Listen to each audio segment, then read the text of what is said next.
Hello दोस्तों, चलिए शुरू करते हैं क्वेश्चन नंबर 107।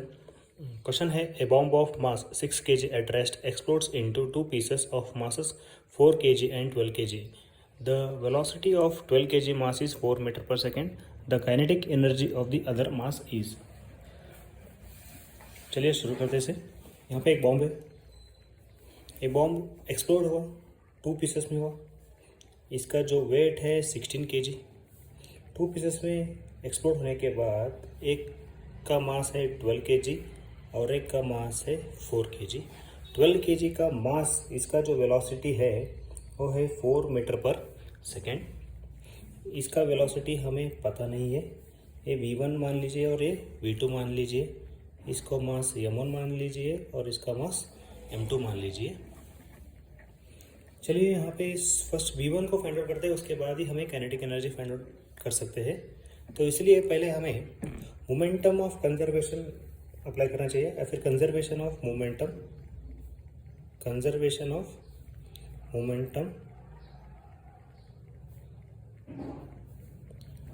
तो इसके हिसाब से पहले जो मोमेंटम था एक्सप्लोड होने से पहले और एक्सप्लोड होने के बाद मोमेंटम इक्वल होना चाहिए। एक्सप्लोड होने से पहले वेलोसिटी रहेगा 0, इसलिए मोमेंटम रहेगा 0।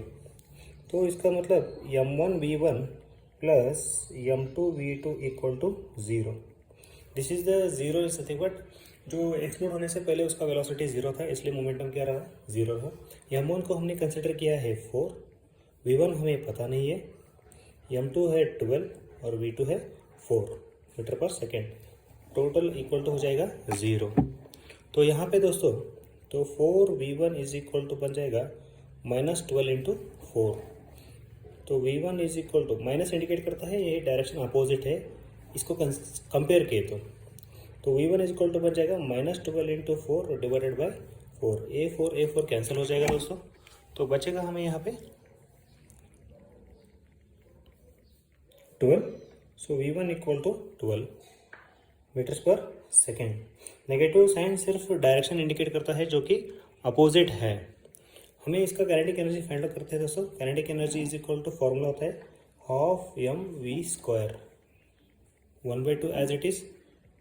मास है 4 और वेलोसिटी हमें मिला है 12 का square, 1/2 as it is, 4 as it is, 12 square होता है 144, 2 1 जा 2 2 जा 2 इंटू 144 किए तो हमें मिलेगा 288 जूल्स।